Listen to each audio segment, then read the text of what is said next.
नमस्कार, राजनीतिक चर्चा में आपका स्वागत है। मैं आपके साथ मुरली मनोहर और आप देख रहे हैं नेशनल कवरेज। आज हमारे साथ जो है राष्ट्रवादी ब्राह्मण महासंघ के राष्ट्रीय अध्यक्ष प्रेसदत्त भारद्वाज जी जुड़ चुके हैं। आइए हम बातचीत करते हैं कि राष्ट्रीय ब्राह्मण महासंघ की स्थापना कब हुई, इसका उद्देश्य क्या है, क्या क्या उपलब्धियां हासिल किया गया है और आगे राष्ट्रवादी ब्राह्मण महासंघ क्या क्या करेगा। अभी हाल ही में जो है 17 जून को उत्तराखंड के ऋषिकेश में राष्ट्रवादी ब्राह्मण महासंघ का राष्ट्रीय अधिवेशन किया गया और उस अधिवेशन में अपने अपने क्षेत्र में उत्कृष्ट कार्य करने वाले दैवीय नक्षत्र में पैदा उन तमाम विभूतियों को सम्मानित भी किया गया। उस कार्यक्रम की सबसे बड़ी बात विशेषता यह थी कि उस कार्यक्रम में अंतर्राष्ट्रीय कथावाचक श्याम सुंदर ठाकुर जी महाराज का पदार्पण हुआ, कार्यक्रम की शोभा बढ़ाए, कार्यक्रम का उद्घाटन किया। तो आइए हम बातचीत करते हैं पंडित प्रेसदत्त भारद्वाज जी से। आप कहाँ के रहने वाले हैं, राष्ट्रवादी ब्राह्मण महासंघ की स्थापना कब हुई और आपको भविष्य में क्या करना है, इन तमाम बिंदुओं पर चर्चा हम करेंगे पंडित प्रेसदत्त भारद्वाज जी से। जी आपका बहुत बहुत स्वागत है। बहुत बहुत आपका धन्यवाद। आपको जय श्री परशुराम, हर हर महादेव। आज मैं आपके न्यूज़ चैनल पर आया हूँ और भगवान से यही कृपा करूँगा कि ये न्यूज़ चैनल रात चौगुनी दिन चौगुनी सबसे बहुत बड़ी तरक्की करे। जय परशुराम। अध्यक्ष जी, आप मूल रूप से रहने वाले कहाँ के हैं?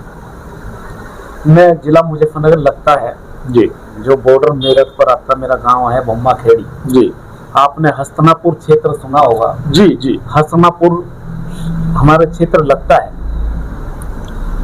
हस्तनापुर में एक कहावत बनाई गई है, जितना भी क्षेत्र हस्तनापुर में ओले जब पड़ते हैं तो वहाँ खेती को नुकसान नहीं होता जी। वहाँ की परंपरा रही है और मैं उस क्षेत्र से आता हूँ।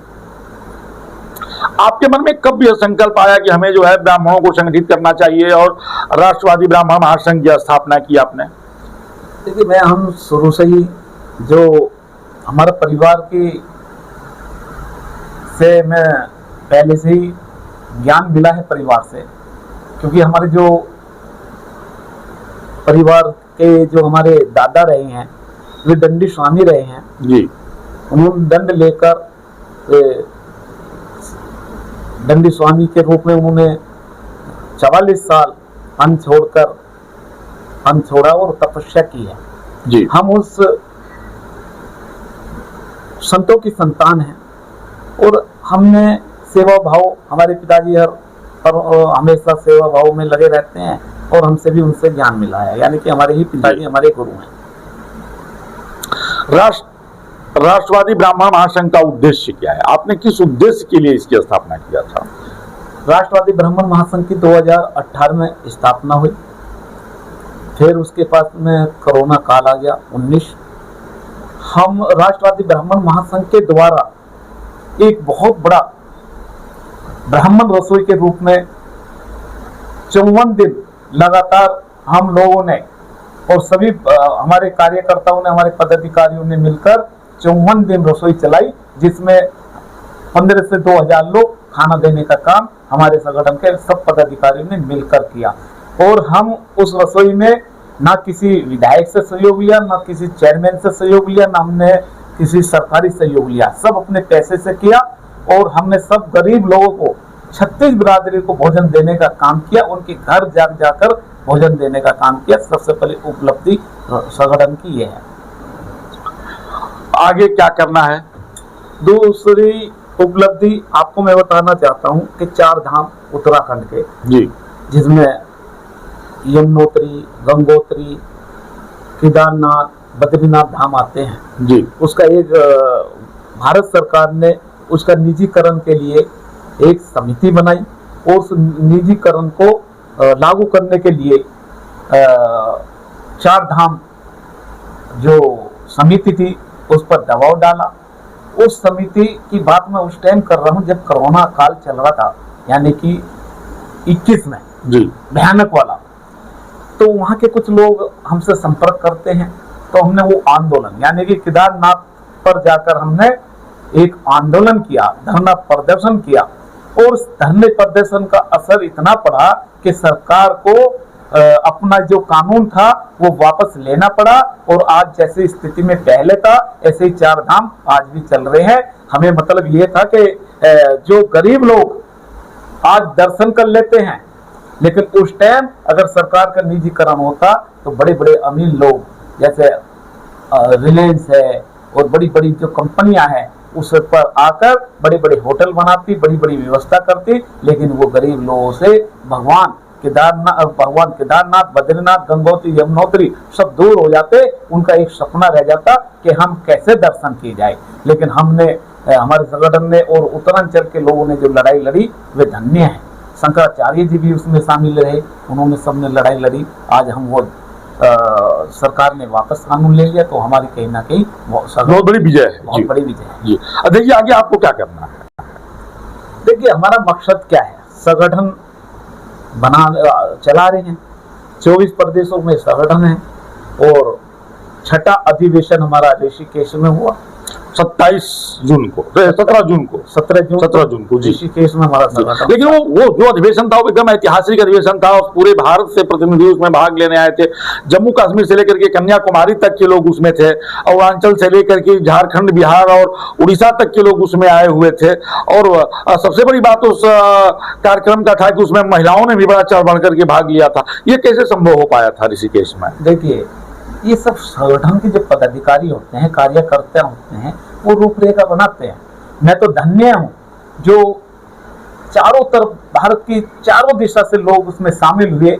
मैं सबसे बड़ा तो उनका ऋणी हो गया कि उन्होंने इतनी बड़ी यात्रा करके 2-3 हजार किलोमीटर की यात्रा करके ऋषिकेश जाने का काम किया। मैं उन्हें नमन करता हूँ, उनका बहुत बहुत धन्यवाद करता हूँ। और मैं धन्यवाद आयोजक समिति का भी करता हूँ कि उन्होंने ऐसी व्यवस्था की, नाश्ते की, खाने की, रहने की सारी व्यवस्था। जो बाहर के लोग जो बाहर के लोग आए हुए थे उनके आधार पर उनकी व्यवस्था करने का काम समिति ने किया। मैं उनका भी बहुत बहुत धन्यवाद करता हूँ। आयोजकों का बहुत बहुत धन्यवाद है, उन्होंने रात दिन मेहनत करके इसे एक ऐतिहासिक कार्यक्रम बनाने का काम किया, और वहां से कुछ लोग कुछ सीख लेकर आए हैं, क्योंकि इतना अच्छा कार्यक्रम शांतिपूर्वक हुआ। मैं धन्य हूँ, सबके दर्शन हुए, सबसे मुलाकात हुई, सबसे बात हुई, सबसे विचार हुए। और मैं यही कहूँगा सब पदाधिकारियों से कि मेरे वर्कशॉप पर आप अपनी राय दें, अगर उसमें कोई कमी है तो उसे भी बताएं, और उसमें आगे कुछ जोड़ना है, आगे कुछ करना है, संगठन को कैसे बढ़ाना है, अपने उस पर विचार रखें, हम उस पर सहमति जताएंगे और उसे लागू करने का काम करेंगे।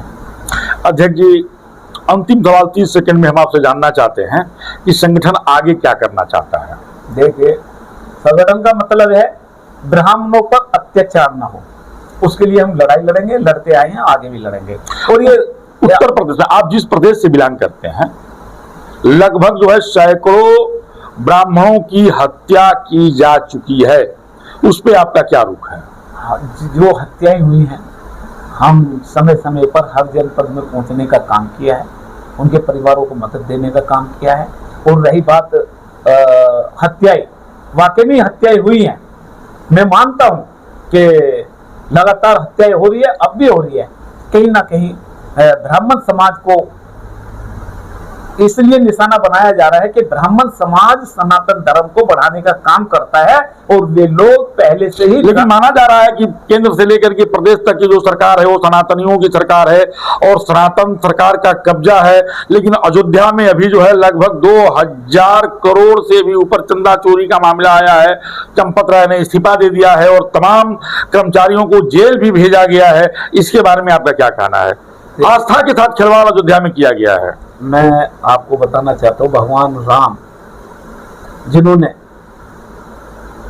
अपने मान, अपने पिता का मान, अपने परिवार का नाम, अपने कुल का नाम बढ़ाने के लिए 14 वर्ष वनवास काटने का काम किया, और वे भगवान पुरुषोत्तम नारायण के अवतार हैं।